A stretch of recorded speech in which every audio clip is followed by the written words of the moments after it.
Gonna go back on the record or, conversation? Yeah, let's go It's on. back on. I think it's recording. I thought I heard it say it was. Yep.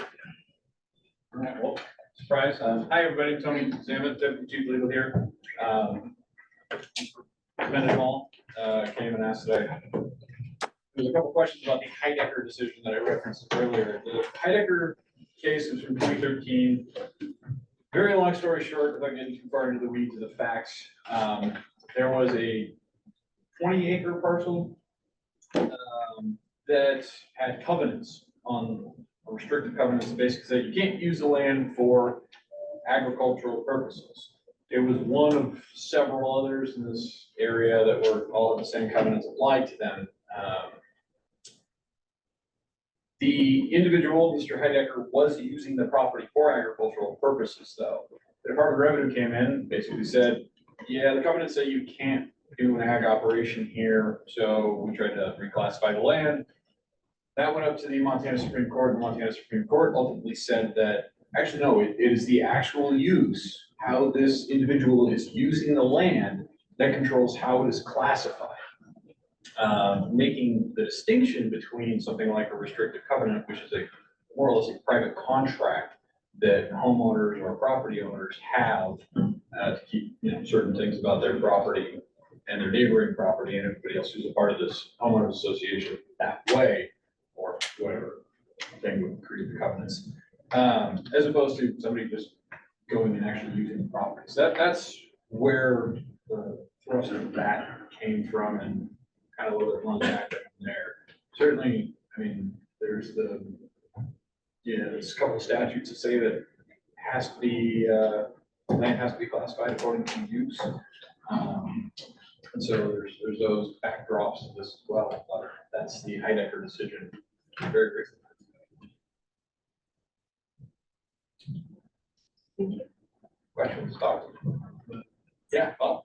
So does the reverse of that work then? If you're have land that's classified as agriculture and you're not using it for agriculture, and someone brought that to the attention, would that same thing apply?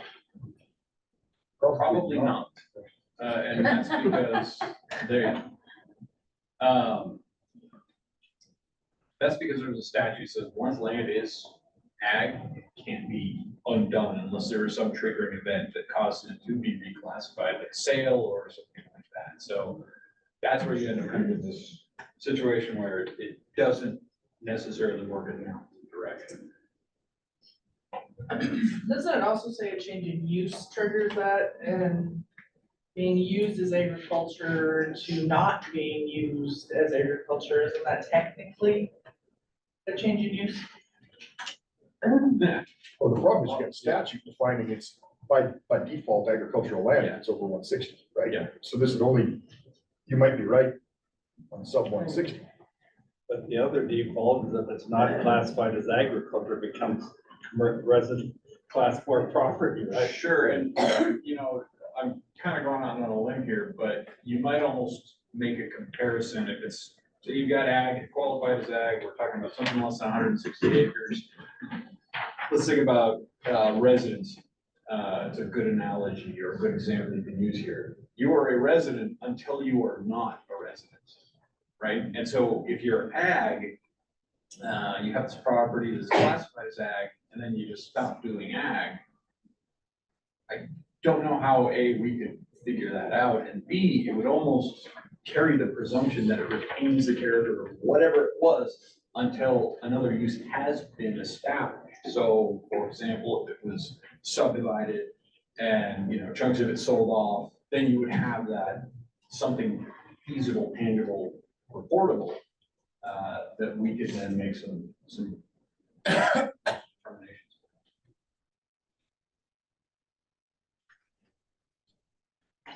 Yeah. So in a situation where I'm a millionaire from Texas and I buy 10,000 acres in Montana, that's ranch land. It's already qualified as ranch land. And I tell you that I'm going to continue it as ranch land, but then I fence it off and I use it for recreational purposes. Is there a trigger that exists that lets you find me? If it's more than hundred and sixty acres, it's, the legislature's already decreed that it is ag land. So in the case of the 10,000 acres, yeah, that's just how it works. Like, So, you have to consider the total statutes, like Heidecker, it wasn't just the use, it was the use plus he met the other statutory requirements, sure, the $1,500 to get classified, so it's not just the use in and of itself, as we've kind of discussed, the grazing land. Yeah, you're using it for grazing land, but there's also a statute that says to be classified as agricultural, you have to get that $1,500. And that's really what came into Heidecker. We, by trying to apply the covenants to kick them out, no, statute says use and the $1,500, so as long as he met that. So again, if this group said, no, if there's covenants restricting it, or if there's paved roads and utilities in that subdivision, as long as that was in statute, then that would supersede just the use in and of itself. yeah, sure, that's a good point, Bryce. I did gloss over that. Tried to enshrine it in that he was actually using it for agricultural purposes. There was the bona fide operation that was occurring on this property. And all of the others, Bryce also mentioned that met the statutory requirements. But for these covenants, we probably wouldn't have.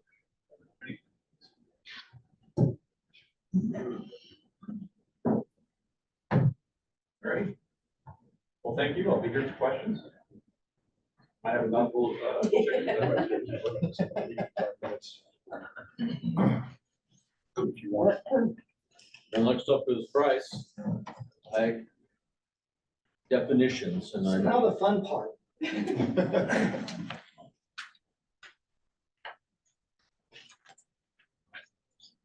So hopefully you all got the different summation of either other state statute or some of the suggestions we received from you as committee members. In that document. It's pulled up there. I don't think necessarily need to read through every one of these definitions. But I thought at this point, maybe it might be best if I just pull up a Word document. And if you guys look through these definitions, we can kind of start picking and choosing what you think sounds like a good definition of ag and see if we can spend this working group session this afternoon hammering out what you as a committee think is a good definition of ag moving forward, if that's possible. Does that sound like a good plan of attack? You wanna go through each of these different definitions real quick? Or just kind of start throwing out ideas of what sounds good, what you all think casts the net we wanna cast that encompass what you think is bona fide ag operations and exclude what we don't want. Bryce, when we're done with this exercise, could you also pull up the current definitions, just so we can do kind of a side by side, make sure that, you know, Sure. we're doing an accurate comparison? Yeah, I mean, the current definition, there isn't a whole lot to it.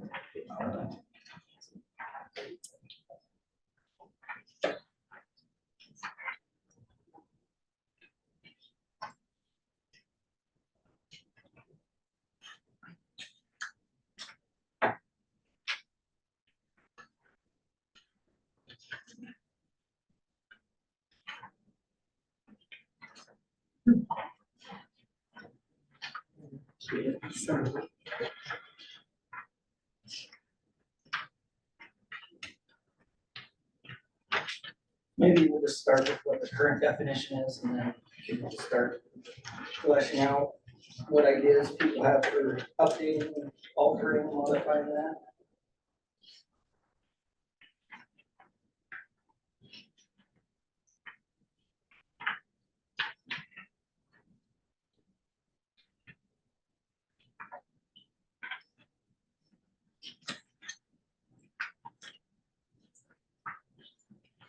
I hope you can see that, but again, in the definition statute 15.1.101, the term agricultural refers to the production of food, feed, and fiber commodities, livestock and poultry, bees, biological control insects, fruits and vegetables and sod, ornamental, nursery, or control crops that are raised, grown, or produced for commercial purposes, and the raising of domestic animals and wildlife in domestication or a captive environment. Does that still apply wildlife, or is it just elk farms that were outlawed? I think that's what it was aimed at, because it's wildlife domestication. I think it's probably a holdover from the old game farm deal. We still have a few elk farms that were grandfathered in, or anyway, there's still a few left around the state, if I remember correctly. Yeah, at least one or two that are still in operation. I'll be darned, I thought they pulled the plug on that. Well, What as was long that? as it passed through a family and never changed Oh, familial ownership, I think it was allowed to stay. Yeah, I'm not the expert on how that works, but I know there's at least two that I know of specifically. Yeah, I thought they were gone. Like, I don't know, Kim Maceros had an elk farm for a long time. He just had to sell all their stuff out of the state. You couldn't hunt them, you couldn't sell I don't want to get too far into the weeds on that point, but what if, would pheasants fall into that category too? It's a good question. Is it a poultry? Pretty hard to say they're enclosed. But you got a lot of guys doing, Yeah. They released them. Yeah. the them. little Selling pheasant the up. fish and game for. Again, as we've kind of hit on a few times, if they were to qualify, it has to be from the land. So I think there's a conversion factor of, this is how many pheasants equate to one AUM. So it can't be, you have them penned up and you're feeding them. That doesn't qualify because the land is not supporting those animals, the land itself. So like typically like a chicken operation, they're, in an enclosed, there's not very many free range chicken operations in the state that I'm aware of. And I don't know what that conversion factor would be, but again, you would probably need a fairly large chunk of land to convert chickens to an animal unit month and then meet the animal unit month requirement to satisfy the $1,500.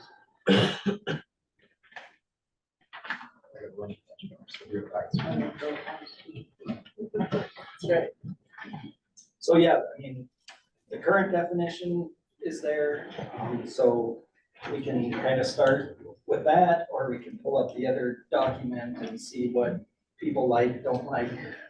So on horticulture, nursery and horticulture crops, how do you break those out from an agricultural perspective versus a Hydroponic. greenhouse and, got all their trees sitting up there in pots? So They're just selling them.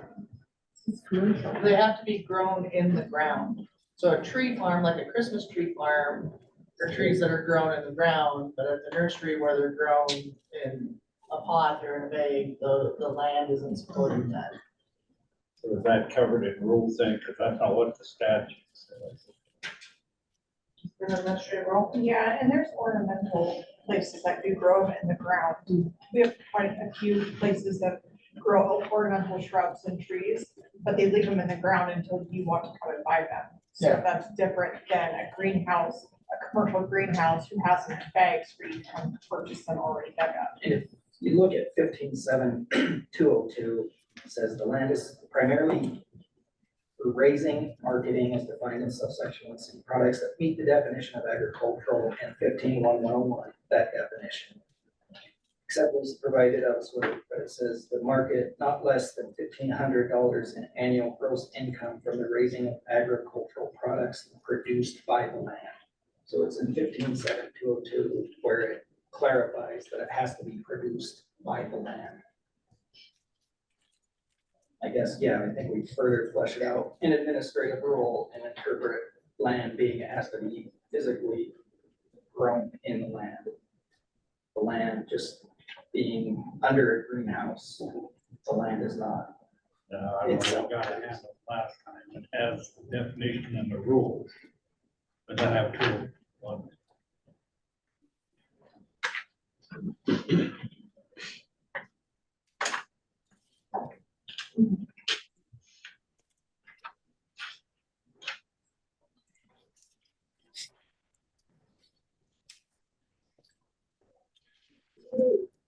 I guess, Bryce, we wanna look at some of these other definitions and pick out things that we like out of those that maybe aren't currently in ours, and then kind of identify what it would look like joined all together. That makes sense to me, and, you know, one thing that jumped out to me in a lot of these is, primary use, so primarily used for, or, you know, that word jumped out at me quite a few times, which seems to be an attempt to narrow it further than what we've got in existing statute. Massachusetts. I think what's helpful in those instances is also then defining what primarily means. So if there are these components that we like, it's usually helpful to actually define what we mean by using the word primarily in that definition, in another definition. So there isn't, again, the ambiguity. Primarily can have many definitions to different people, so defining any of those terms is important in this process as well. Well, then Massachusetts goes off for, they include for human consumption. And so that's another slippery slope, because in Montana, we don't set that aside. And how do you take ornamental shrubbery for human consumption? I'm sure there are ways, but Yeah, I think we probably all realize that we could sit here for a year and we're never gonna come up with the perfect definition that catches everyone you wanna catch and excludes everyone you wanna exclude. There's gonna be those gray areas on the side. It's just coming up with a good definition that does the best job of kind of accomplishing that objective, because there is not going to be a perfect answer. This is probably not part of the definition. It may be getting into the rules, but it was contained in the handout we had for the last meeting. And it was from the state of Iowa. And again, I know from an audit perspective, it might present some challenges for DOR, but I like the wording. It said, good faith use. The honesty of intention of ag production activity is for the purposes of actual and true farming and not just personal use. Or to lower property taxes for any other reason than being continuous and profitable as a farming operation. And that's somehow, that's to some extent how we currently interpret, going back to that 15.1.101 definition. For commercial purposes, we do use that in some determination, primarily if you have a garden. You go to the farmer's market every week and sell your cucumbers and carrots and get the $1,500.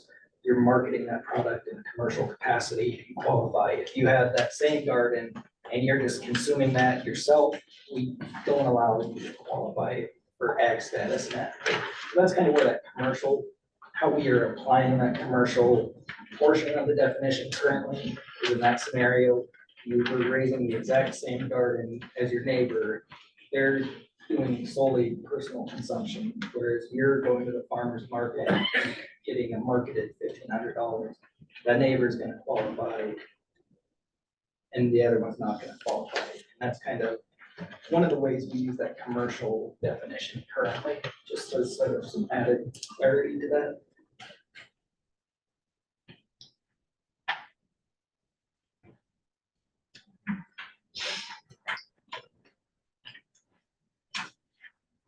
I know one of the, the recap from last meeting said that the automatic ag for 160 plus is a separate issue, and I'm not sure, is that, do we decide and determine that that's outside of the purview of this committee? Can we decide that? But I mean, the reason I ask that is if you change the ag definition, doesn't that apply regardless of who gets it, whatever acreage it is? Is that true or not, right? Yes. So if you use the word, the reason I'm trying to get it back to your comment, Chuck, primary, and to your point, Cindy, about person that buys a huge ranch that sells all the cows.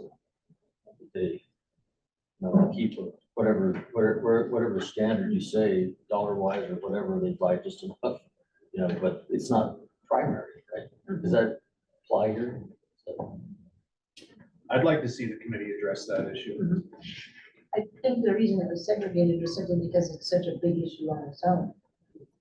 Compared to this other issue, and we have two distinct issues.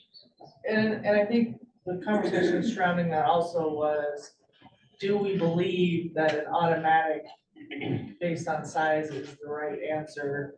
And then we were focusing on these definitions, and so, yes, that's still on the table, it just wasn't going to be incorporated with last time's discussion, it's not off the table at all. And this is a multi-step process. It's, meeting the definition of agricultural is step one, and then you go to the income requirement as step two.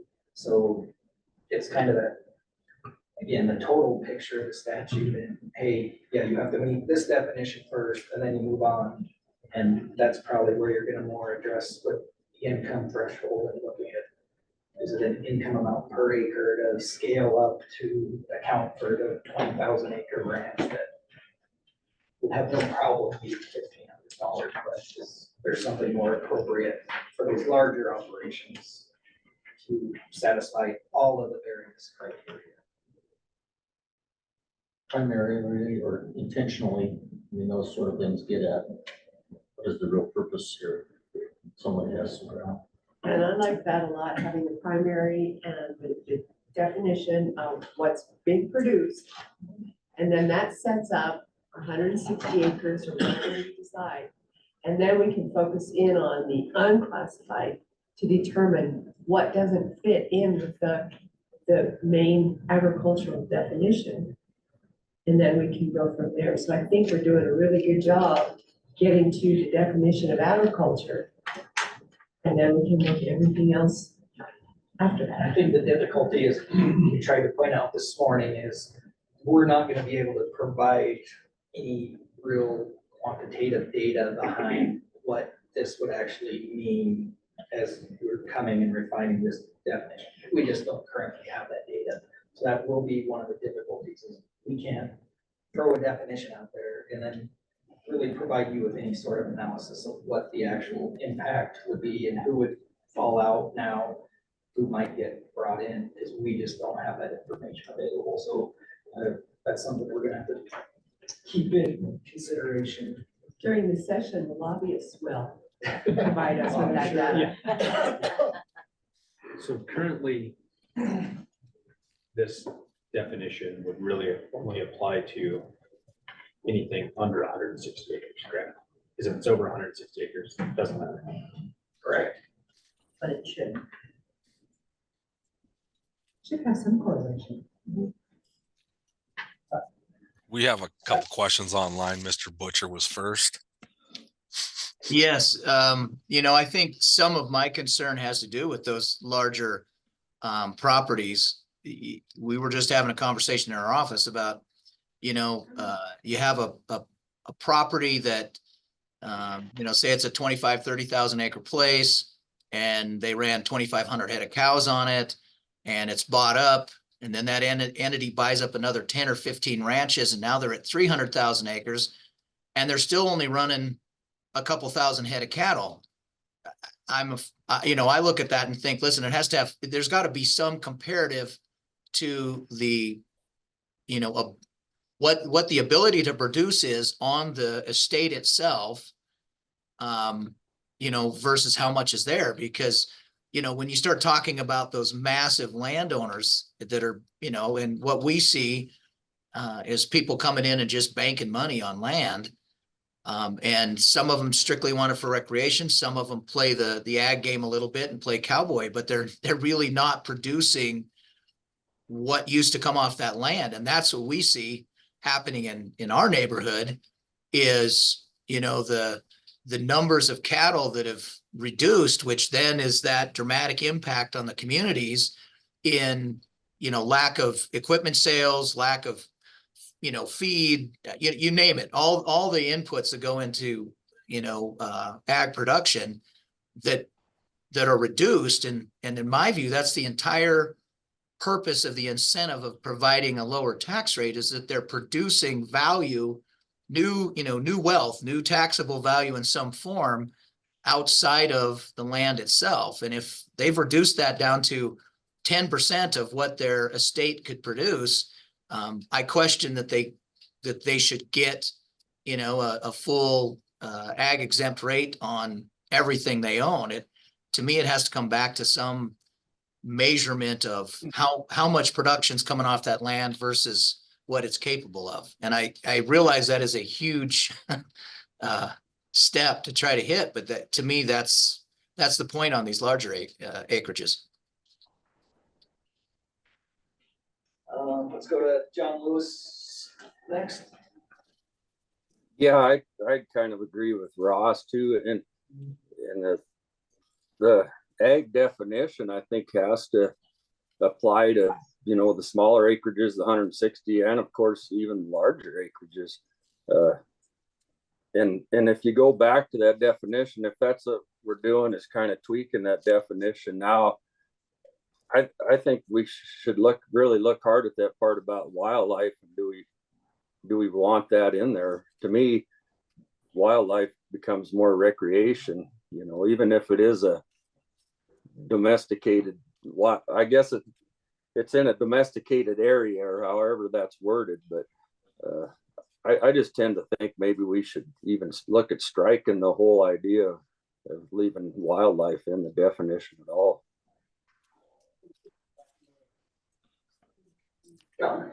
Yeah, I was going to risk sounding like an idiot. So I'm concerned about tying profitability to the definition. And the reason that I'm concerned about tying it to the definition is because of all the red ink that's on the Schedule F data.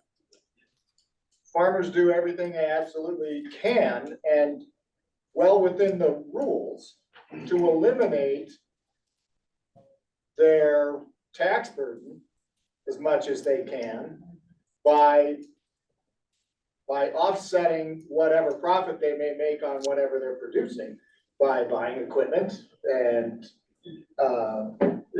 using all of the loopholes. I don't even want to call them loopholes. I don't think they're loopholes. All of the things that they can use, but the average loss in 2022 was 20 grand. And that's on purpose. So if you tie it to profitability, all of a sudden, most of the ag producers in the state of Montana don't qualify.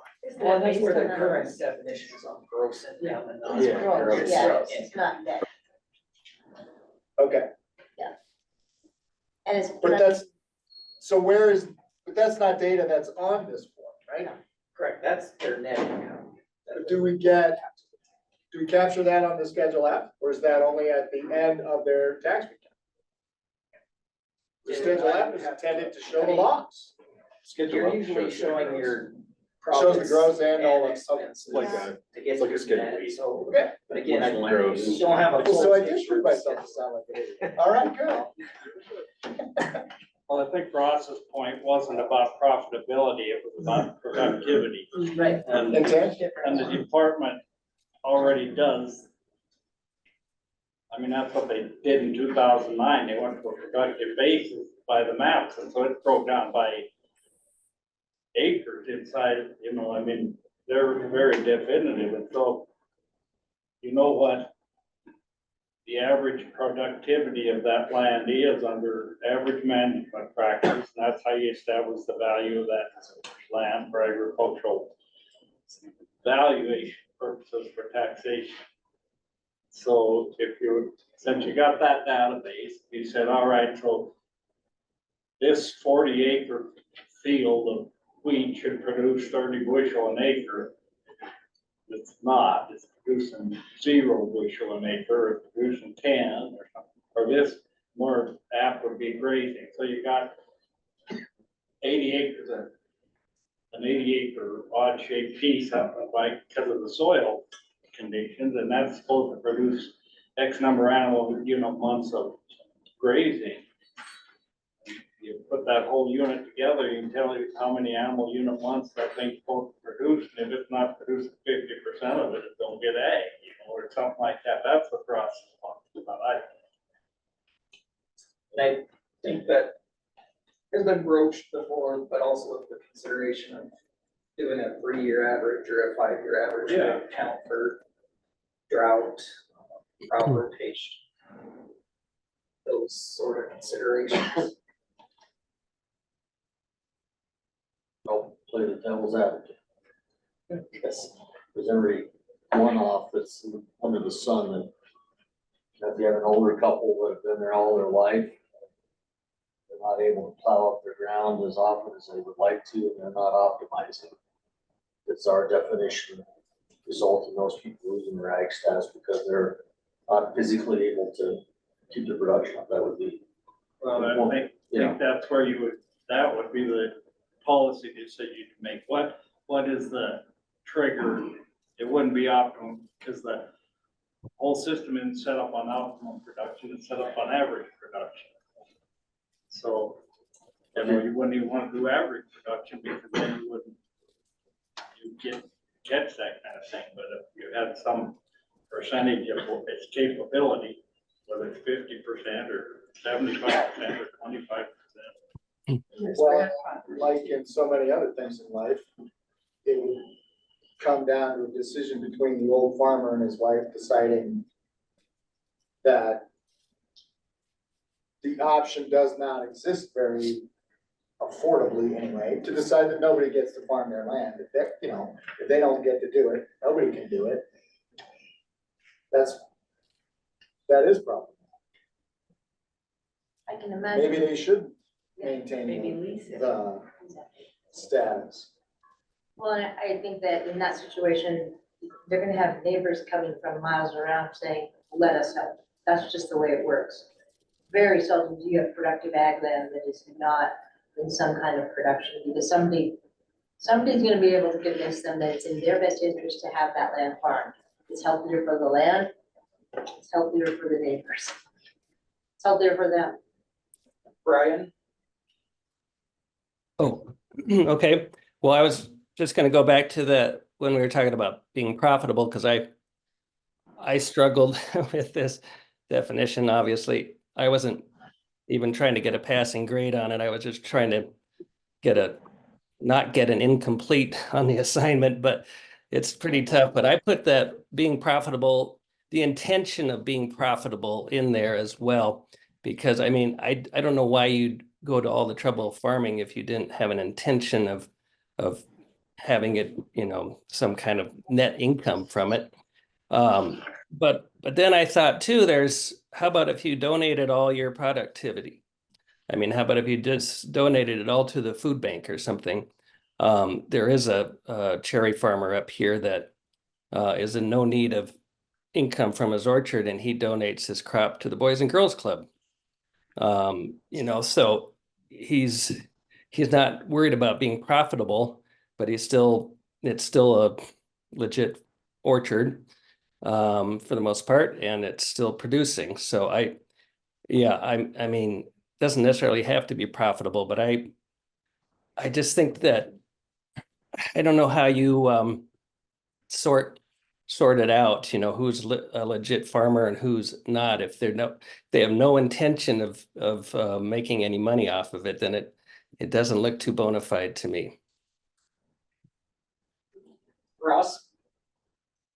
Yeah, I think Mr. Story kind of hit, my intent, which was that the land is productive. It's not about, the amount of dollars you produce off it. It's really just, are you producing something on it?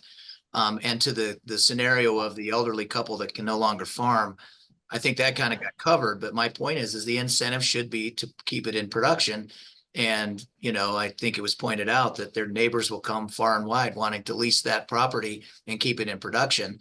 And there should be an incentive for it, because if you don't want to, and you say, I don't want it to be productive, that's fine. It's your property, but you're going to pay more for it, period. The ag rate is based upon the bigger picture of producing food and fiber and the economy that goes with it. That's my take.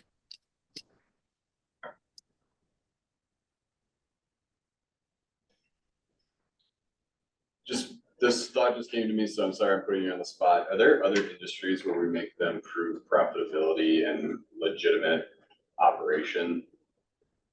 Curious if there's something else, another definition or another industry that we could look at and say, the realtors have to prove that they're actually trying to sell houses. Like, I don't know what other industry we would do that in, but this just came to me as I was sitting here, like, do we have somebody else that we can look to for an example here where we make them do what we're trying to make agriculture do? They're not on the property. Yeah, there can be things that come up with other tax types. For example, hobby losses are something that we deal with here. Somebody claiming a whole bunch of losses that offsets a whole bunch of their income, but it's not a bona fide business. It's not, there's no intent to, have a real business and generate income from it.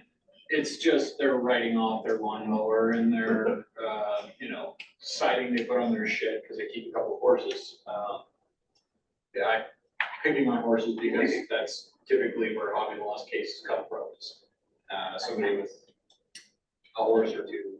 I think Brendan mentioned that, the Delta pilot that had a case that came up not too long ago about that. So there are examples where for other tax benefits, being able to write off your income, you can have, we'll call it an increased threshold or a burden of proof from a taxpayer to do that. And then generally, I was gonna say, when you're thinking about the income tax side of things, items of credit or deduction are a matter of legislative grace. And the burden is on the taxpayer to prove that they are entitled to that benefit, either the deduction or the credit. So that concept tracks with having to prove up that you're entitled to a beneficial tax rate for property tax purposes, although it's not a direct apples to apples comparison. Thanks. Yeah, I'm just trying to think if there's another definition we can pull from to try to get at what we're trying to get at here. So, thanks, Tony. Ross? Yeah, I was gonna say, I think nonprofits have to demonstrate that they're, what the purpose is to become a nonprofit. And then they have to demonstrate that they stay within that to maintain their nonprofit status. So whether or not. Yeah, exactly. That's the same concept there. I still don't think that we need to get away from the idea that land should be valued at the value of its production.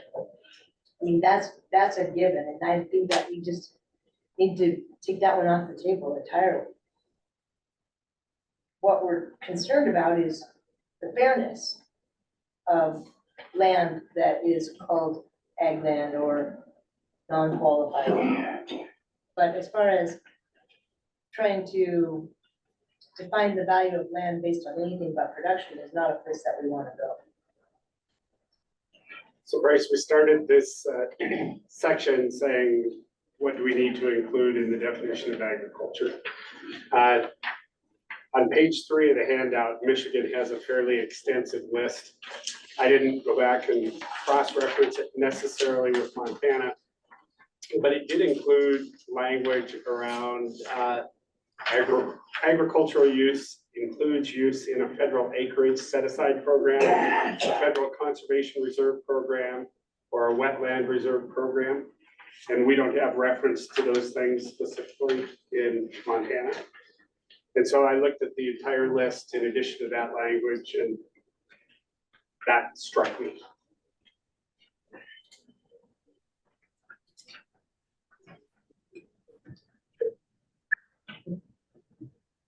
I think most of the people who have land that participate in those programs have already qualified their land as ag land. So maybe that's why Montana doesn't reference it in its statute or its definition. That may be true. If we're talking about ongoing qualification, it may be important, but you're right. If it's a one-time or an automatic qualification, it's probably not important. People who have land available to participate in those programs are generally involved in agriculture.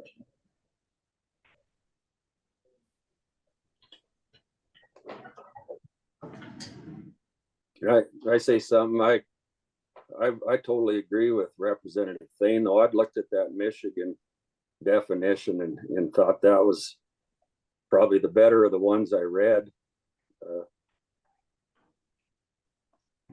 Yeah, for no particular reason other than those points that he came up with already. So I think we should maybe look at that Michigan one.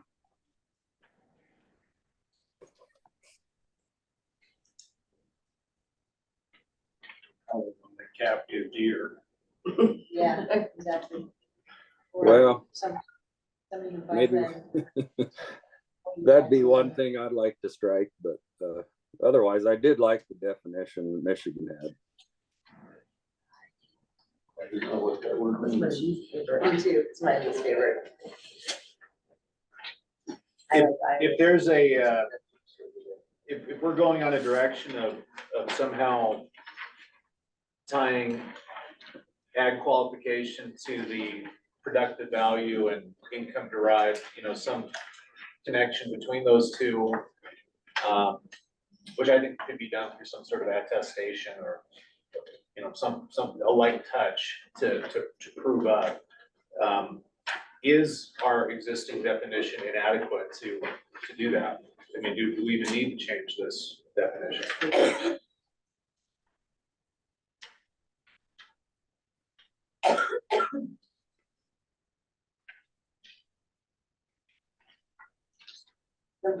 The one concern I have about our Montana definition is the automatic qualification for parcels larger than 160 acres.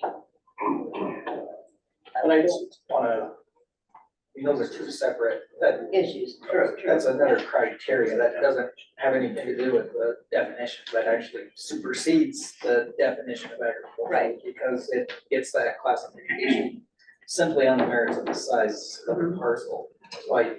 So we'll leave that one out for now.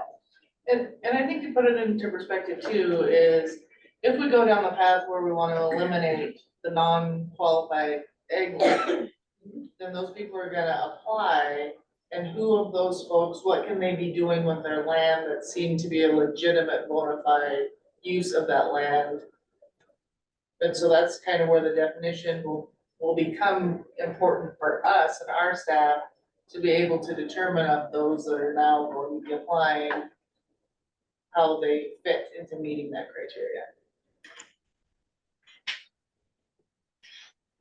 So do we assign the revised gross profit per acre or?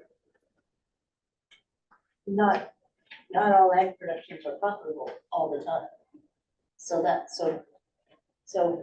again, with Bob's idea of productivity versus profitability. It's not a question of profitability, it's a question of the productivity potential of the land.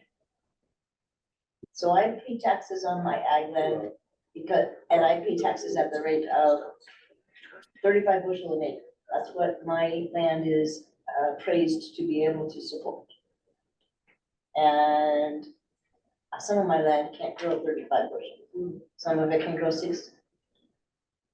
But it all averages out, right? So, but it's based on the productivity of it. I don't have the cattle. potential productivity? Yes. Okay, so then we have those properties, say up in the Flathead, that they put up a McMansion on the lakefront. And then the potential is to raise cherries or grapes. That's the potential. But what if I don't actively pursue that? That's why Iowa's definition that says good faith use, honesty of intention. I like that part. I like it too. Yeah, I was gonna How do say, you- I don't know if you could Yeah. legally. Yeah, right. Somebody can say. The cherry orchard guys got. Yeah. I might be able to help with that a little bit. I mean, if you can ask a cherry orchard owner what kind of cherries he has, and he can't even answer that. Yeah, it's not too or what variety, what rootstock, what is your your tree placement, what pruning training technique do you use? If they can't answer anything like, then they're not actually farming it. It's just like I had said before, it's just part of the blueprint on their property. But now that I got the floor, I had a question too, because what I always struggle on is the poultry and the apiary thing. Because so for poultry, I mean, obviously we need people to raise chickens and eggs. And I don't understand what their ag land would be consist of. If they only need a 1 acre operation, do they just get ag status on that 1 acre where the chicken pens are, or how do they really benefit from the ag status? Is bringing feed. Yeah, I mean, currently there is no carve out for ag specific to just what's actually part of an operation versus what's not. If you're classified as ag, all your land is classified as ag, except if you have a true commercial operation, you would carve out that footprint. So if you had like a meat processing plant, you would carve out that plant. But everything else, whether you have 1 acre that gets you the $1,500 and you have 150 other acres that just sit there, as long as any portion qualifies, all your land qualifies correctly. Okay. So, correct me if I'm wrong here. I think we're talking about a couple different things all at once and my brain is getting scrambled. My question is, do we have a hole in the current definition of what ag is? Because as I look at these all sound very similar, just a different way of addressing it. And then I guess my next question would be, how do we define if someone is actually engaged in what our definition is? So I don't know if this is helpful for the group, but I'm wondering if we could really narrow in on what's the hole in our current definition of agriculture. And then let's talk about how do we set up a sniff test to see if people are actually doing that. Am I way off here, or I'm just trying to get us like moving? My brain goes like this, and I'm seeing if we can get us to go like this, so my brain isn't scrambled. Am I way off? I mean, somebody tell me if I'm wrong. You're right. Okay. You're absolutely right. So I didn't submit, I'll just talk about how I was thinking about this. I didn't submit a definition because as I looked at these, I didn't see where these were any more superior than ours. Again, I think, we have some East Coast and some Midwest definitions, so maybe there's some things that don't work in Montana. But I mean, I'm not a farmer, I'm not a rancher. So tell me if I'm wrong, farmers and ranchers, but I don't see anything in our current definition that's missing in terms of production ag. I don't see it. So I would almost recommend that we leave the definition alone unless we see a hole that we need to fix. So, yeah, and there's different parts of the definition. Maybe what this group would want to focus on is that definition of agriculture is fine, but better defining what bona fide means. Yeah. Well, and I think the other piece from last time was, and Bryce, if you wanna pull up 15.1.101. From the conversation last time, the piece of the definition that says for commercial purposes, people thought was too broad, and so if we could narrow down what the for commercial purposes part seemed like a hole that they wanted to kind of try to clarify a little bit better. I think that kind of was going back to the pill we were having with the therapist who had the 10 acres and then leased the horses back to himself and made a lot of money off the commercial therapy business.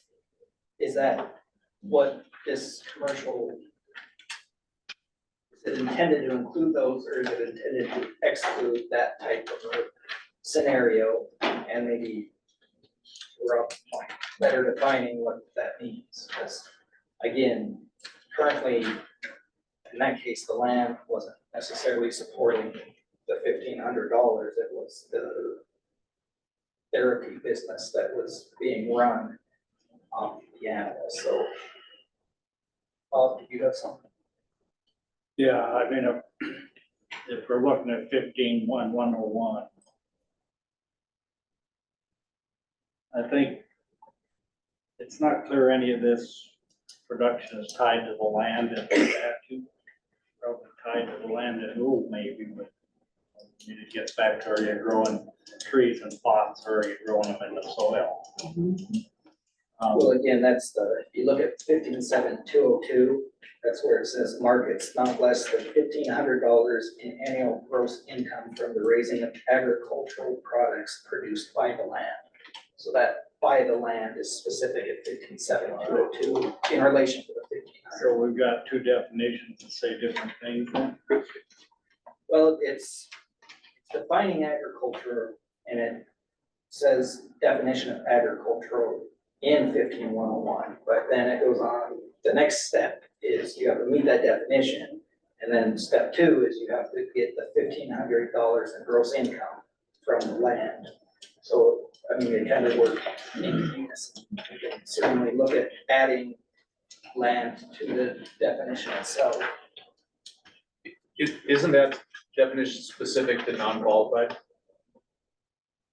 No, the $1,500 and from the land, that's for the actual quality, that's the criteria to qualify for agriculture. Under 168. Right, seems like we have, maybe the definition is fine, maybe it's not, whatever, but it seems like we have a definition, but then maybe a subpart of the definition is what does production mean?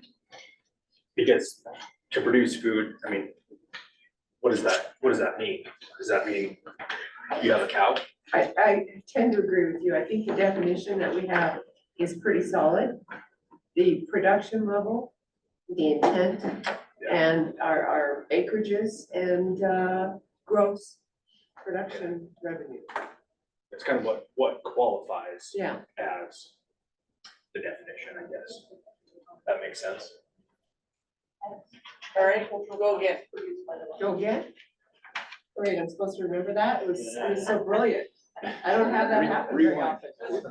Yeah. Rerun the tape, let's put the video. All right. I think the definition we have in the state of Montana is pretty good. I think where we need to work on is language regarding production and intention of the property. And we have to look at, what was the fourth thing that I mentioned? Be the qualification or the minimum The qualification. minimum qualification and the gross revenue. Can we solve our challenges with regard to, I mean, you know, we spent our whole morning talking about 160 and below. Can we cure the inequities in those sized parcels without changing the definition of agriculture? Because if we can, that's awesome. Now we're starting to talk about challenges that we have at 160 and above, generally way above.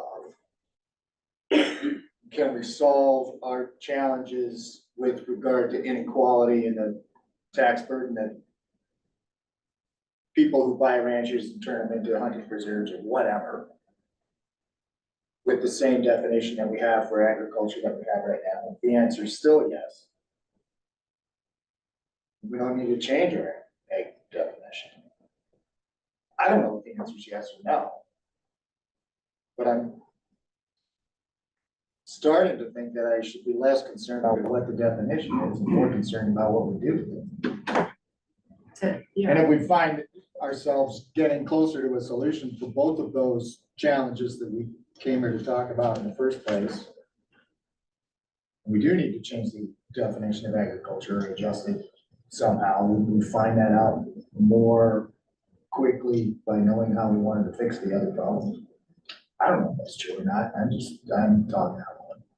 Well, here's just quickly, this is our administrative rule with definitions pertaining to ag. So maybe two I'll just point out is the first definition: agricultural products produced by the land.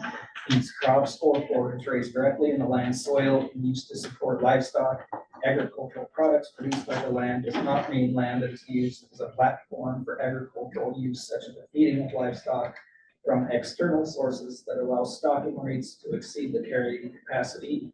Let's go into Bob's question, where we further define what from the land means. On the other definition, because it's not defined in statute and might pertain more to what we're kind of starting to narrow in it on, is the definition of bona fide agricultural operation. Means an enterprise in which the land actually produces agricultural products provided under the term agricultural defined in 15.1.101 that directly contribute agricultural income. So maybe it's, again, maybe the focus isn't on the agricultural definition, but refining the bona fide definition to more so address the intent of the puzzle. Because if you have intent and action and a result, then you've got agriculture.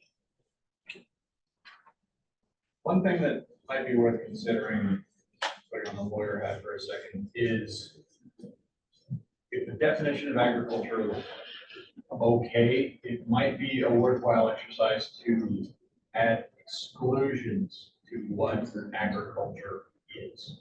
So this popped up, if you look under the rule that Bryce just read under subsection 1, it says, you know, what is it, agricultural products produced by the land means, but it doesn't mean something else. And so if there are differentiations that need to be made, what is ag and what is not, maybe the exclusionary type of language could be appropriate. So Bryce's example of the equine therapist, just write that in as an exclusion or an exception? Well, that would have to, that's kind of going the other way, what I was thinking, but you could potentially have, you know, I don't know what you want to call that, say modern agricultural or something like that, things that are included in there. Or, you know, it's come up a couple times with like the hunting reserve, the private hunting reserve, that could be specifically articulated as an exclusion to agricultural land. That might be a challenge, because when we get into the nuts and bolts of it, when people are trying to claim agricultural consideration, then they'll say, well, I do this and you don't have it in your exclusions, so therefore it's okay. So that might just be opening another can of worms.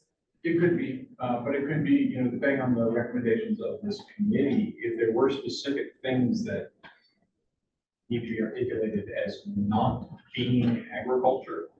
I mean, that's the easiest way for the Department of Revenue to administer the laws, very, very clear thing. But if it says, you know, for example, Tony's 25 carrots that he grows in his garden in his backyard is not agricultural, then I think it's agricultural for my small garden box in the backyard. Notwithstanding, a problem with that, but. Ross, you got your hand up? Yeah, you know, I think the definition stands fairly well. I mean, I'm sure we could tweak it a little bit. It really, to me, just comes back to, you know, I think we understand what agriculture is. I think the real question is, are the individuals engaged fully with the size of their property? Here again, is it 5 acres, 150, or 150,000 acres? Are they engaged in ag production on, you know, the lion's share of that property? Because I go back to, you know, we definitely have this split between the, you know, under 160 and above 160, and a person that's got 20 sections of land and they're only utilizing 3 sections of it in ag, it shouldn't qualify all 20 sections. So to me, it's, you know, the thing we have to look at is a metrics that says, how do we measure the engagement of ag production on all the land that's getting that ag exempt rate? Here again, you got 20 sections of land and you're engaged with ag production on 3 sections of it. Okay, those 3 sections get exempt rates. The other 17 don't. You know, I mean, I feel like that needs to be addressed, because on the upper end of the scale, the you know, massive land ownership that's come into play, that's removed the land out of production, is what's hurting our economy. And I don't think those folks are in need of some special rate to maintain production. So to me, it gets back to actually proving production on the land at a rate that's reasonable. So I would agree with that, and maybe a way to ask that in a question is, how does somebody that has 20 sections and only uses 2 get away with being qualified as ag? And then kind of once we know that, you work backwards from how do you stop that from happening? Bryce addressed that this morning when he said, if you have a piece of property and it qualifies as agriculture, then it all qualifies as agriculture. That could be the problem, you know? Yes, your 200 acres here is agriculture, but your 800 acres there is not. Yeah, but that would be a good job for the Department of Revenue. Well, and yeah, that, how you put those parameters in place, I know the directors expressed this on several occasions, that we're not equipped, nor do we want to be in the business of determining if you're a real farmer, rancher. So those, I think those criteria would have to be well-defined, so that we aren't having to make those determinations without a clear set of, this is what that requirement is, whether it's using our productive soil capacity already. But I know that is a concern from an administration standpoint that the directors kind of expressed on multiple occasions, that we are not equipped, nor do we want to be making those determinations without clearly defined set of criteria to go off of. So could you either use production value or say animal units and say, if you're using less than 75% of your carrying capacity, then it's not ag land? I mean, some sort of a metric that's pretty clearly defined. It's either you are using it at this capacity or you're not. That was Ross's argument. Yeah, yep. I think Chuck's notion and some of these definitions of primary enter into this as well. Sure. Where that could become difficult is just when you have so many different uses and your land is split up amongst those different. You have 10,000 acres of grazing and 2,000 acres of spring wheat and 1,000 acres of irrigated hayland. I mean, that's where it's gonna start getting kind of complicated, potentially making that determination. So raising the gross proceeds per acre, would that curtail any of this discussion? Well, if you tied it to a per acre, because there is no tie back to acreage now, it's just you meet that threshold. So if you have the 20,000 acres, it's pretty easy to irrigate 20 acres and meet your 1,500 and then use the other 19,980 as your hunting ground. Because that's what isn't in statute now, is there is no tie back to the acreage other than the automatic qualifying thresholds. It's just $1,500 of income. But wouldn't that incentivize more ag production? If you want to be able to qualify for ag classification, you have to meet a higher threshold, which, you know, you look at it and it's relatively simple to do that if you're actually working with the intent and maybe even averaging it out over 3 years. It would be, I would think, defensible. I think where you maybe run into issues is, again, the use type differences. If we tied it to try to find a one size fits all and just picked, you know, $500 per acre or 200 acres of, again, irrigated hayland versus 200 acres of grazing land. I mean, those are gonna vary greatly in meeting whatever that per acre value you determined was. I don't know if we could look at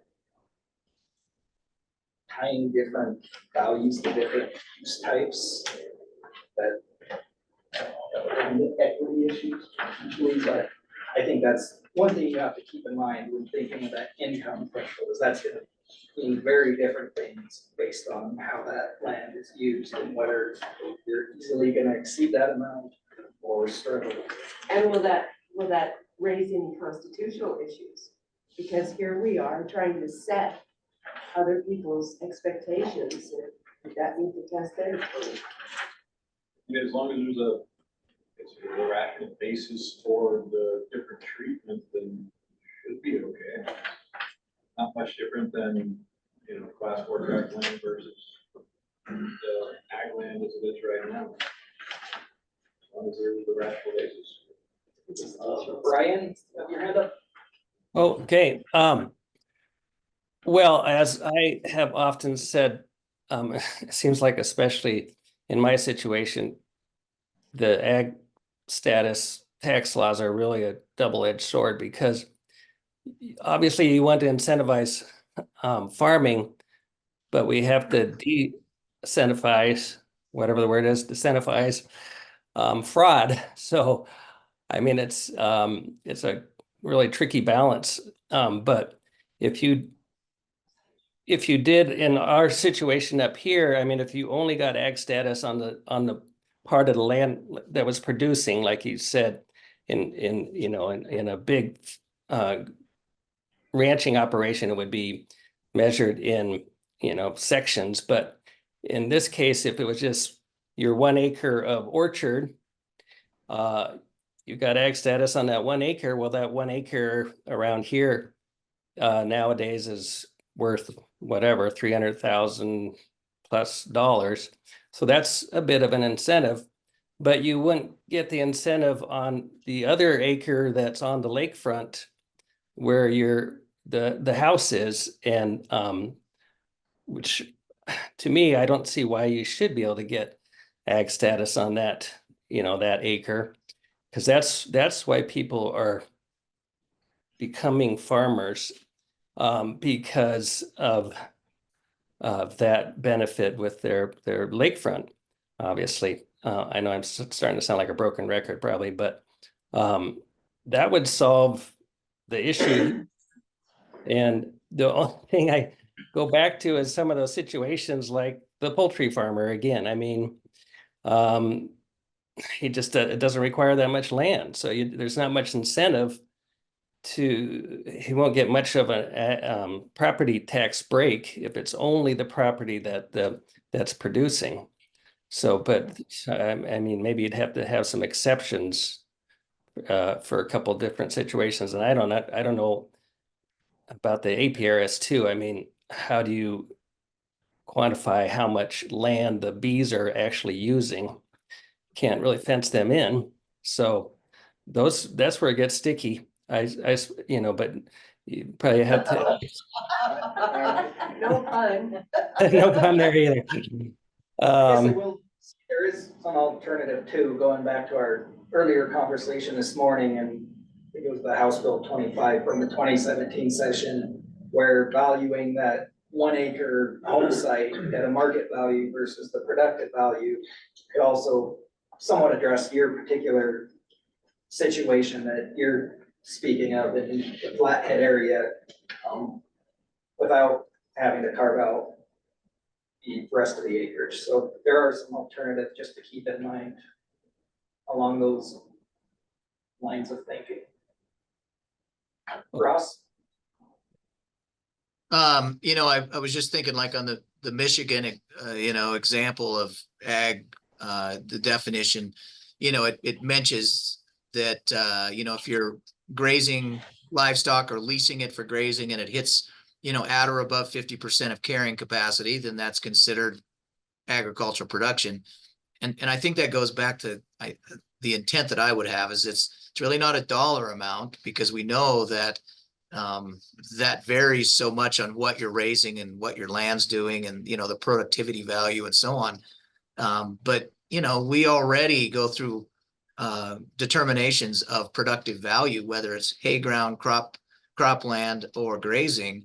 And so to me, that's that discussion of saying, listen, if you've got property that's assessed at, so many AUMs, You know, in our country, you don't get AUMs per acre, you get acres for AUMs, but whatever whatever that evaluation comes out to, are you meeting some percentage of that? And, you know, and I don't know what that number is. Maybe 50% is good enough. Maybe 75 is the number.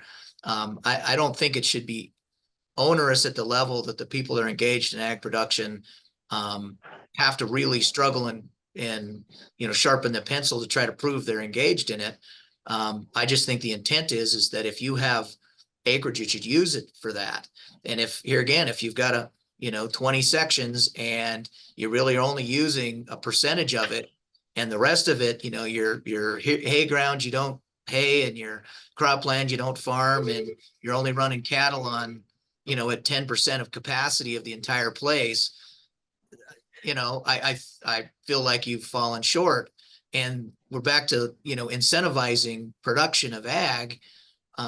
That's an incentive for a person that's got 20 sections to lease it out. If they really don't want to run cattle, well, then lease it out. If you really don't want to cut hay, lease your hay ground out. But it provides some incentive for that person to keep it in production if they want to maintain those rates. But I think it has to be based around, you know, productive capacity, and are you hitting some percentage of that productive capacity, irregardless of the dollar amounts that's coming off of it.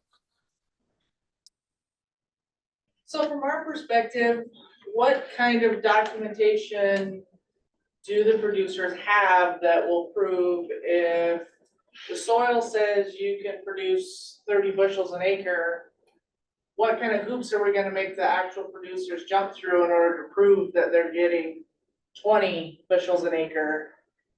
Because that's essentially what you're asking us to now police, is making sure that the producer is making enough, getting enough bushels per acre. So what does that look like? How do we do that? What kind of documentation or information is necessary? Well, I'm sure if you talk to ASCS, you know, there's the folks that are engaged in farm production, especially if you're leasing from the state or federal land, you're providing those kinds of, you know, instruments to determine what you've grown. And my take on it is, you know, if you get hailed out and you get 0 bushels per acre, you still have the input, you're still in the business of seeding crops, and maybe you're really bad at it. Maybe you can't raise 30 bushels on land that should be 60. You know, that's not the measurement I'm looking at. I'm just saying that if you're actually engaged in seeding your 1,000 acres of cropland, you know, that you actually were engaged in that process. I don't know that the amount of grain that you got off it is important, unless that's the better measurement. I don't know for sure. I know when it comes to rangeland, you know, there's determinants of what your AUM should be. There's, you know, variances on years depending on drought conditions. You go through that with the BLM now. If you're in a drought condition, BLM comes and says, hey, we're dropping your stocking rate by 30%. So obviously range specialists can figure out what that number looks like. I'm just saying that if you know that, you know, your stocking capacity is 100 head of cows and you're running 5, then you're probably not in it. If you're running 60, you probably are. And the devils are in the details, I get, but I think those measurements are already out there in other, you know, at least if you're leasing property, you're demonstrating those levels. And I would just say that you go and talk to the people that are engaged in that. I think the easiest hoop, both for the producer and for the department, would be just a simple attestation, you know, probably on the appraisal notice that says, you know, that we're appraising this property at X productive value. And I attest as the property owner that I derived at least 50% of income equal to 50% of that productive value. And for each parcel, you make that attestation. And it's as simple as that. And maybe to enforce that, it's an audit mechanism. And it'd be easy to prove up with a Schedule F. And I'm sure for the people that don't file a Schedule F, you could do it with a lease agreement perhaps.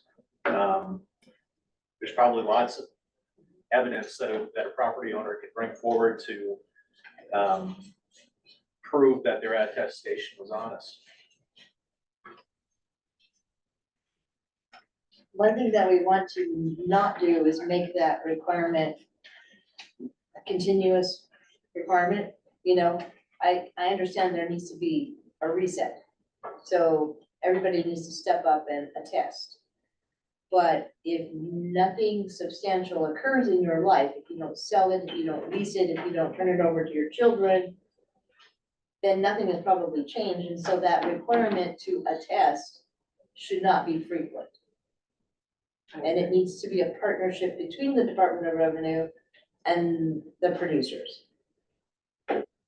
So they both share in the effort. So I'm gonna not necessarily push back, but if it's a simple attestation, why wouldn't you do it routinely? Because my It's that productive simple. use of the property True. shouldn't change, and I could just every year attest, yes, I'm still doing this. You know, that's probably a doable thing. I'm just not sure I that. don't want it to be Yeah, onerous, but right, I'm you just. don't want it to be onerous, and you don't want it to be a burdensome kind of thing. Some people, when Chuck mentioned per parcel, some people may be farming only 3 sections, but they have 20 parcels, you know? Or, I have a section of land in Shoto County, and I have, it was divided originally into 2 parcels and 18 lots.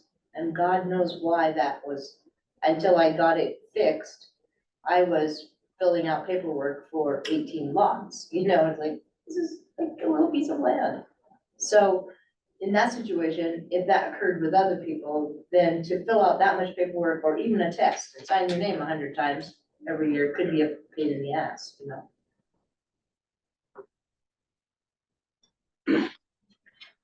When those people still have to file business equipment reporting form technical tests, that's what it is, you know.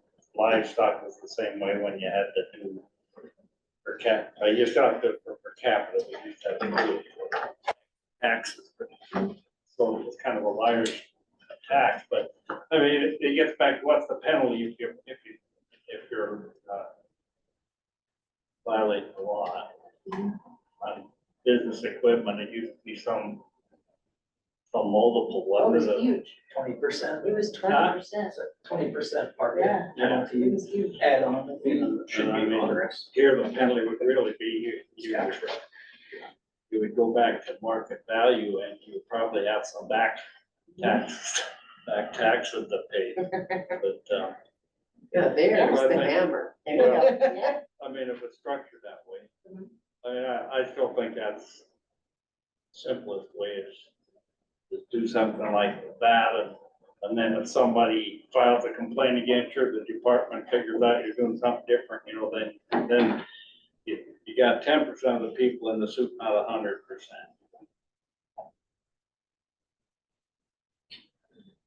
Can the department director control the counties that send out the tax statements? So you can't, I mean. Well, I mean, just in terms of the tax statement has your bill or your receipt that you send in, fill out your check and send it in. Can the language be added to that I attest that I'm using this for 50% of carrying costs? You sign your name and 2 years later, the department comes and says, well, you're not doing that, then that's tax fraud. It'd be easier for us to do it on our own form, like on the appraisal and classification notice, because we have full control over that. While we could ask the counties to add such a checkbox on their form, like, we can't require them to do it. But however, the legislature could require them to do it. They could say on the tax bill, you will include these things, and it could be done that way. I think it's important to do it at the appraisal level, because if they don't check it, then it doesn't qualify as ag land anymore, right?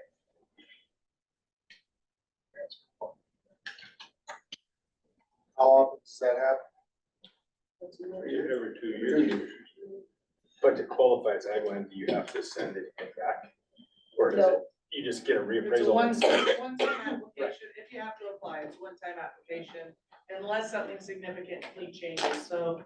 Back in 2009, when we changed and went to the AUMs instead of the just $1,500 on grazing as well, we sent out applications to those people that were qualified as grazing to make sure they could now meet the animal unit month requirement.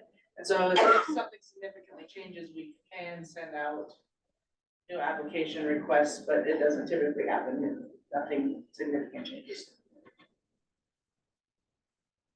Mainly when we do it is an actual ownership change for anything under 160 acres. We send hey, you're under the 160 acres, this change ownership. If you want this parcel to make sense, you as the new owner now have to apply and demonstrate that you're using it in an agricultural capacity and meeting the $1,500.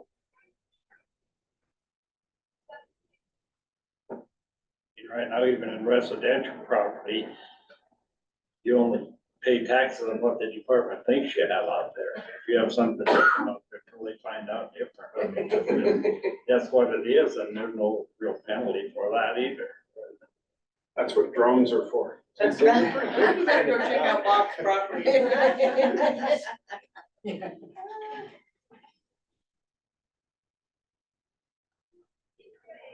So we're getting down to about our last half hour here and need to leave some time for public comment. Covered a lot of stuff this afternoon. Where do we want to narrow it down to? On further defining bona fide or looking at a definition of productivity? So I guess I would have a question. Is it the consensus of the group that we continue or discontinue automatic qualification for those properties that are 160 acres or more? For automatic, for 160.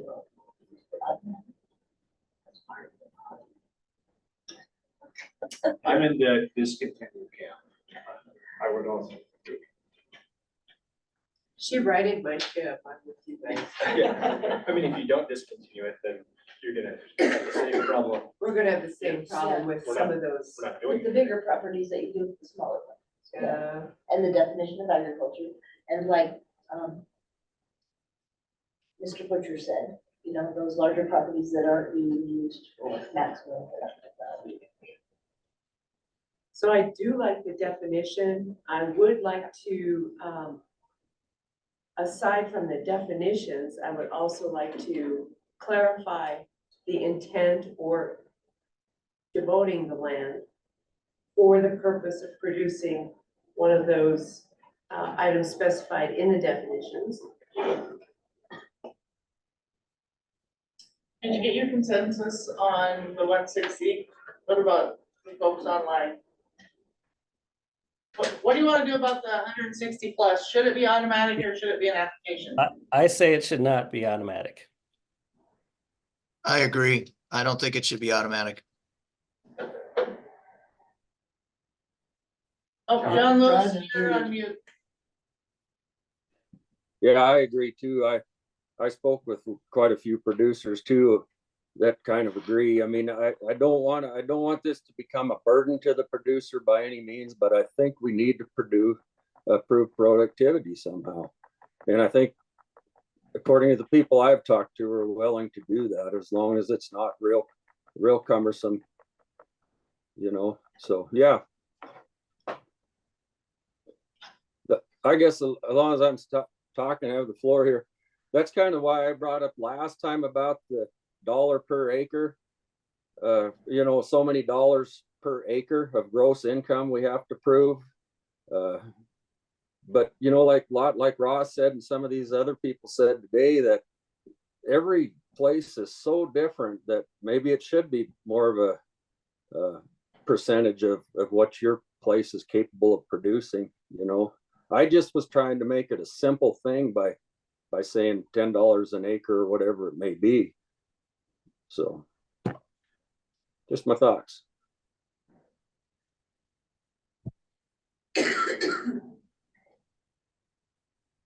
So I think you must have a consensus. Well, I'm sorry, Bob, go ahead. On that last note, I mean, you could do it like we always, grazing land, you gotta, an average thing. Instead of all the 40 different possibilities of grazing land, crop land, irrigated land. You might look and see it, what kind of an average number you can come up with, or give us a range so we kind of know what we're looking at there. So you don't have an infinite number of possibilities that you have to hit as a producer. Well, that's why I kept it at a low level, because I'm thinking of the majority of our state is, in my mind anyways, the majority of our state is native grassland, in short native grassland and in arid climate, and what's a fair number for those producers to have to meet. And that's why I spit out $10 an acre. Now that seems real minimal for a farmer. If they're not making gross $10 an acre, they're obviously not in business. But there's a lot of years the rancher on that short native grass does not make $10 an acre. So I don't want to make it an unobtainable number, and I don't want it to become a burden to the producer. But I do know that we are willing to do that to prove productivity on a place, whether it's 160 or less or 160 or more. I think that brings us to the second thing. Do we have consensus about the non-qualified? Do we eliminate non-qualified and allow those people to then also meet the same definition if they're in bona fide agriculture? Then you try. That's definitely the way I lean, Representative Thane. I think it should be the same, no matter how many acres you own. You need to prove productivity on it to a certain level.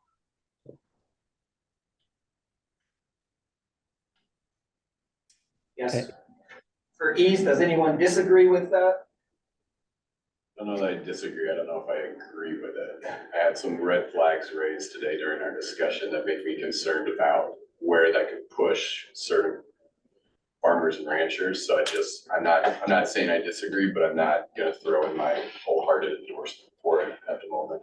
So is it on the complete elimination of, or removing it from 20 to 40, or is it? It's the just- complete elimination.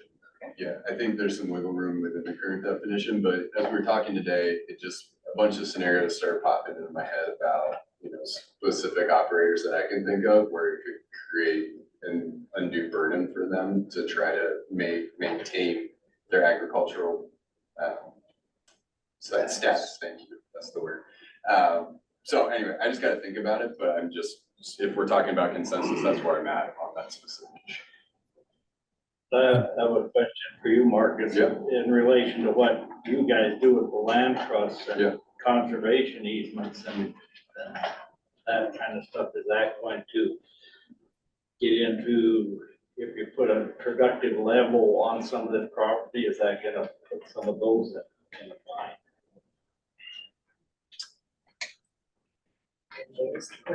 It potentially could. That wasn't even where I was going with my concern, but I think I would have to poll my members. I think most of our members qualify for the 160 and above. We're not really doing a lot of small 20-acre conservation easements, and most of them larger. But I'd have to ask my members specifically, but off the top of my head, I don't think so. So, sorry, that's not a great answer for you, but the answer is I'd have to check. So if they are 180 acres, they would now have to apply to receive the agricultural classification. Yeah, I think that's gonna be a real sticking point for a lot of members of the public if we propose that non-automatic at 160. I think we're gonna get a lot of pushback on that. But are we gonna get pushback from bona fide farmers and ranchers? Or are you gonna get pushback from the hobby farmers or the fake cherry producers? I mean, you tell me. I mean, I don't represent the farmers and ranchers. I'm just thinking about, from a policy standpoint, if you tell people you're gonna make it harder for them to, do their business, you're gonna get pushback regardless of whether they're bona fide or not bona fide. And I would assume that the people that you all are talking about are well heeled enough that they'll just pay their attorney to file it. It's not gonna bother them one little bit. So really who you're gonna get at is the people that are using TurboTax to file their taxes and are trying to sift through it all, and they missed the checkoff for, the 160 qualification because it's a new thing.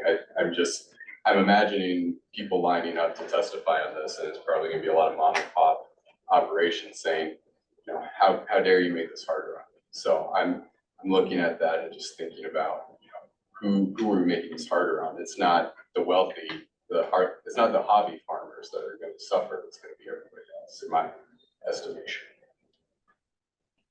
I would maybe push back on that a little bit. I don't disagree that there will probably be a lot of people that line up to testify, but that's no different than any other tax, residential, commercial properties, business tax. When the state raises your tax, basically the burden's on you to come back and say, no, I qualify for this, or my property is not worth this. So it's not, I wouldn't say we're burdening one specific sector or industry more than everybody else in the state. That's a good point, because in this year, we have a real issue with residential property owners upset about how much they're paying in taxes. And what we want to do is encourage bona fide, devoted agricultural industry. We want to alleviate some of the pain at the Department of Revenue when they come in and pay their property taxes on their homes. And if we can offset, obviously not as much as we're all hoping in fantasy land, but if we can offset, if we can show that we're trying to be fair to the Montana taxpayer, I think that'll go a long way across the board. And I think we can address that during testimony. Brian, your hand up? Okay, well, I had put my hand up back when John was addressing the minimum amount per acre.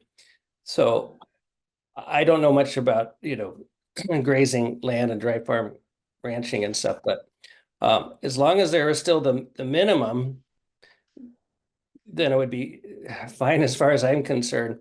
But I mean, obviously $10 an acre for it's not too hard to make $10 worth per acre in some instances. But if you still had a $3,000 minimum or whatever, $1,500 even, then that would make sense to me.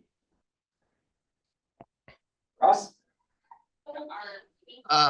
Yeah, one of the discussion, the point about, people lining up and not being too happy with, as far as producers having to prove, I just know that we have plenty of young ranchers in our community, well, and old too, that would be happy to be able to lease some of that property that was bought up in the last 10 years and locked away. And, the whole concept here is, you get a break because you're in production ag, because you're producing in a strong economy in your community because of the inputs and what it takes to be engaged in ag.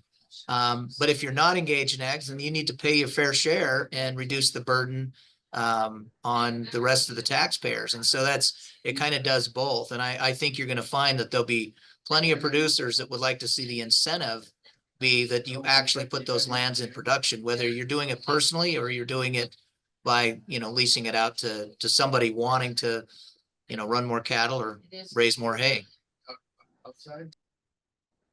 So I guess along those lines, and I'll look to my bosses, do we want to meet internally over the course of between the next meeting and come up with some maybe proposals that we think we could actually administer and then present those as potential options to that means at the next meeting?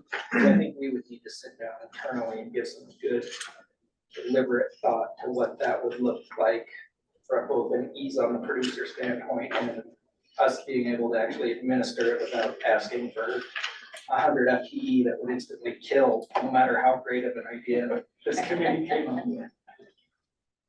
So I would just say that the reason I asked about consensus around those two ideas, to me, whether it's 20 acres, 160 acres, 3,000 acres, if you can meet the definition of agriculture, you should get the ag tax rate.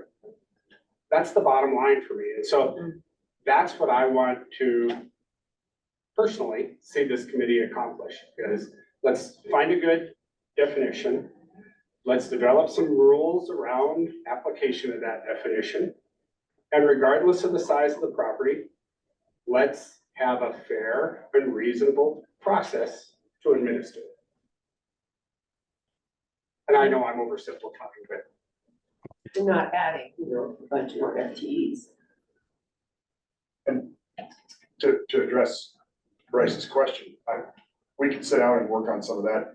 Again, I want to get back to what I said when we started this thing, is I do not want the Department of Revenue in the business of deciding who's a real cowboy or not, or a real farmer.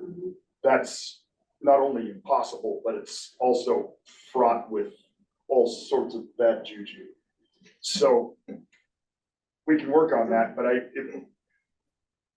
Ron, I like personally from an administrative standpoint and from a simple standpoint, I like John's idea a whole lot better than I like some percentage of possible AUMs on whatever range conditions might exist, or whether it rains or not.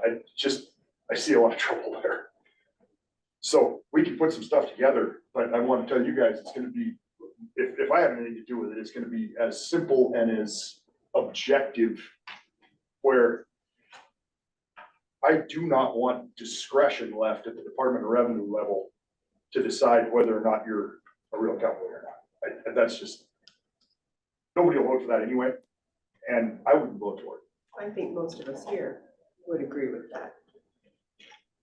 So a simple thing like John's suggestion, $10 an acre, I attest. Boom, you're subject to audit. That might just get it thrown out anyway, the minute you say subject to audit, but gotta be simple. Does everybody agree with me on that? Oh, yeah, definitely. the one qualifier I might add, I think it was Oregon, when we looked at theirs, said if you're less than 40 acres, it's X dollars per acre. If you're 40 to 160, it's X dollars per acre. If you're 160 or more, it's X. You might have a little bit of a graduated scale. If you're running 20 acres, if you do $10 an acre, you don't have to prove a whole lot of income. Are you muddying up the tax code? Yeah, I probably am. So to Bryce's question, would you guys like us to come back with some suggestions for the next meeting? Draft some up, yes, please. I think so. And then we can tear them apart at our next meeting. There we go.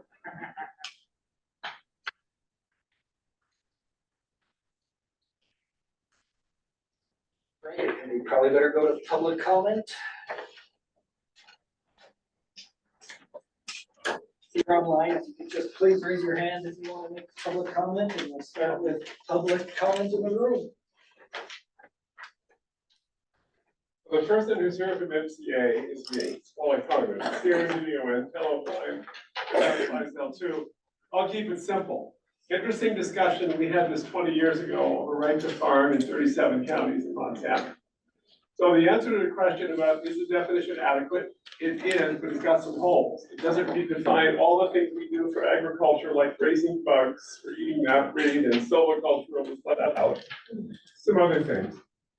So what we did with it, we redefined it. I looked to give you the ordinance. If Lincoln County can't find bears, Beaverhead County's attorney resigned. He can't find bears. The new one can't.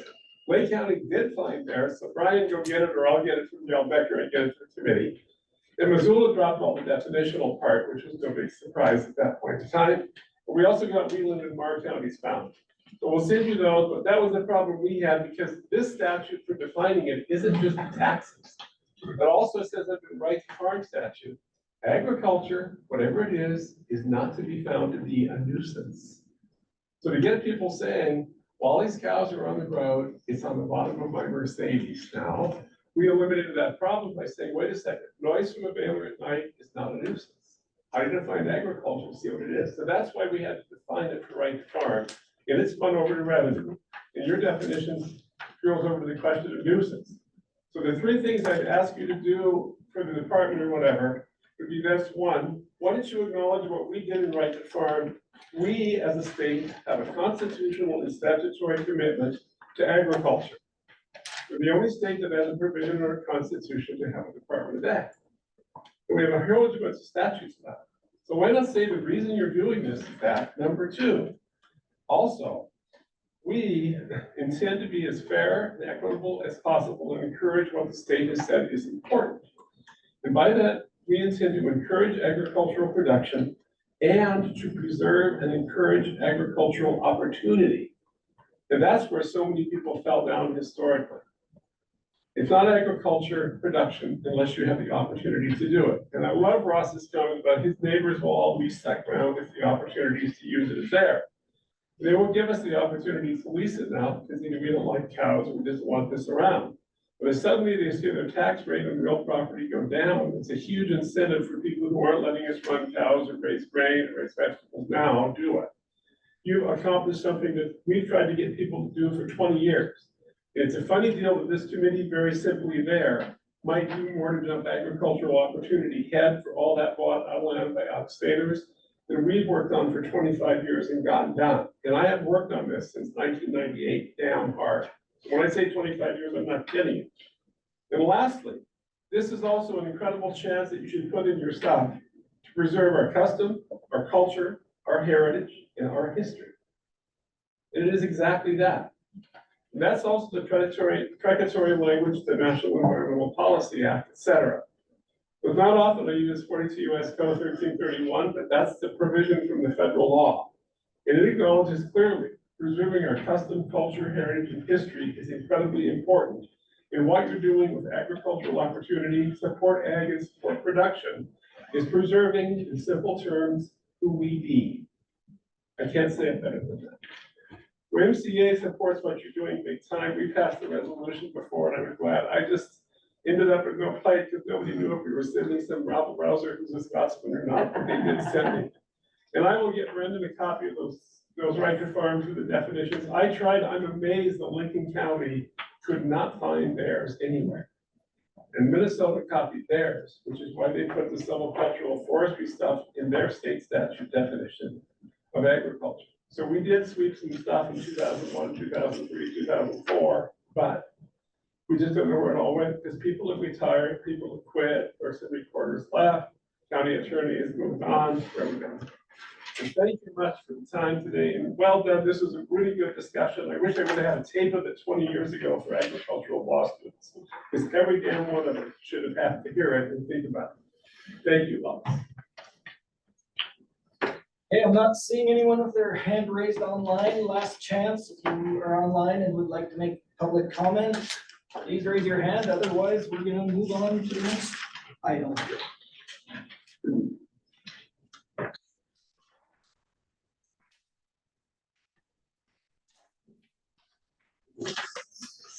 Okay, seeing none. Next meeting. Go ahead, you're standing. When do we want to do the next meeting? What month is it? It's March. Isn't it? It looks like the week of April 15th is the middle. Can you remind us what the timeline we're shooting for is on this? Is there a, if we're gonna recommend legislation, is there something? Have something drafted by June. Yes, I think that was right, to be able to try to take it to revenue interim. Okay, thank you. So we're getting close. So April would be a good meeting. September. Well, to have it drafted by June. Right. Here. Should we shoot for April 15th? It's a Wednesday? That's a Monday. That's not bad. Oh, 17th, sorry. Yeah. You guys might be a little busy on the 15th. Yeah, somebody's getting, not the property tax. I will be in DC, so I won't be able to make that, but that's just one person. Should we shoot for a different date? Somebody that else, all week? selfishly, the week before that looks better for me. Ms. Moore put in the comments that the Revenue Interim Committee's last meeting is August 16th. Yeah. So let's see, John said, how about April 10th? Works for the senator. Anybody disagree with that? April 10th, Wednesday. 10 a.m. It's right up. We're gonna have a big spring storm, because that's 2 days before I start counting. Later in April's better for me, but whatever works for everybody else. Yeah, the next week would be better for me as well. And I will actually make it in person that week. So how about April 24th? Oh, no, I meant the 17th is better. Back to Somebody said. But now 17th would Marcus work is in for DC. Marcus. I'm in DC, but again, just in person. We can make it work for everybody, let's try, right? 24th? 24th? Are you, Well, I have an evening meeting. If I get out of here on time, I could probably do it. we have something those But I'm at days, 5 o'clock. is that Monday and Tuesday? And we're good on Wednesday, or we? Tuesday, Wednesday?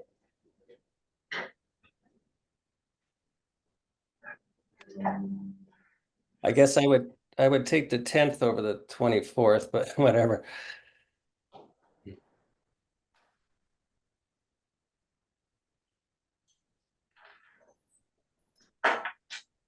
Robin's checking your Does schedule. it have to be a Wednesday? Could you do the 25th? Actually, I can move the 24th, actually, if it's just like. We can't do the 25th, that's executive leadership training. Okay, so Tuesday the 9th, Tuesday the 9th work? Tuesday the 16th. Tuesday the 9th. Because then Marcus, you're in DC all week that week. Yeah, right? that's. Okay, so how about the April 9th? I can't do it April 9th. I'm running out of days. Um, April 10th, no, somebody else can do April 10th, right? What about the 11th? 11th. Oh, you're We're on no the good with 10th 10th and 11th. and then, 11th is fine with me. but not for Mark. Fourth. Did somebody, who said they had something on the 24th, but did you say you could move Actually, that? I can move the 24th, I'm sure. If I need to. How about the 23rd? Am I like the 23rd? I can do the 23rd. Yep. I do. That would be Mark better. says- for me. 23rd. No, I mean, I would like. John, you get the Yeah. 23rd? 23rd is good. 23rd. Yeah, 23rd's good. My wife tells me I'm all right. You get that too? Oh, yeah. Let's do the 23rd before somebody changes their mind. Right. Third it is. Put a fork in it. So I guess follow-up items, we'll talk internally and try to come up with a few options for measuring productivity as simple from the property owner standpoint and administratable from our standpoint. Sounds like mostly consensus on eliminating on-call, so we could probably pretty easily have a proposed bill draft that would accomplish that available at that meeting if that suits everyone. What does everybody think of that? Do you want a proposed bill draft on that?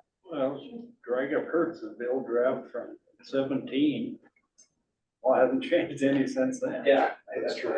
We could pretty easily have a draft that seems to be the I don't remember. that mostly bill exactly, consensus on eliminating We on-call. introduced it, never through it, so I don't know what happened.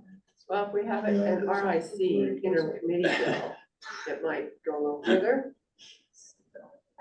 Eric, were there some ideas about some additional research on some of your presentation? I was trying to think, it seemed like somebody had asked for something or other. We recall that. Writing that down, Rob, you write everything down. There was a question that Aaron was gonna follow up on the 501c3 stuff. Yeah, We also talked about getting a checkbox on the Schedule 2, on the income tax that's indicating that some are at least part of their income is coming from an agricultural operation.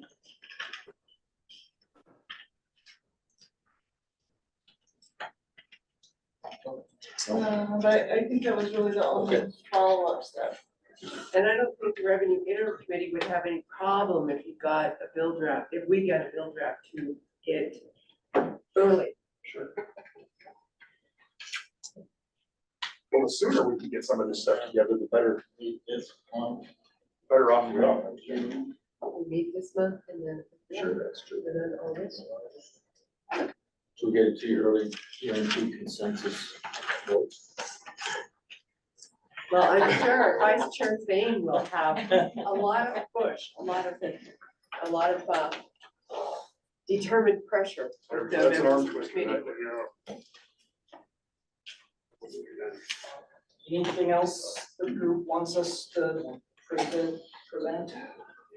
And I think I would also like to see a little bit of Wally's language that he's going to submit to the director. See if we can incorporate some of that into it, because that goes toward incentivizing, I think. I like that. As soon as I get that, we'll get it compiled out.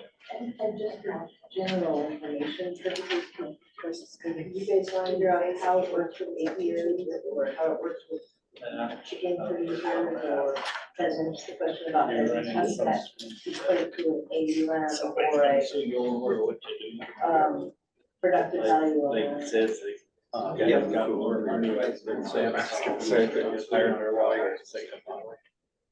I could run 500 more cows for one 12 pheasants. Mr. Campbell has his hand up. You're on mute. Sorry about that. With Wally, did he say, because I couldn't hear him very well, he said I and others should look up the right to farm definition for our county. Is that what he was saying? Is that what he said, Wally? Yes.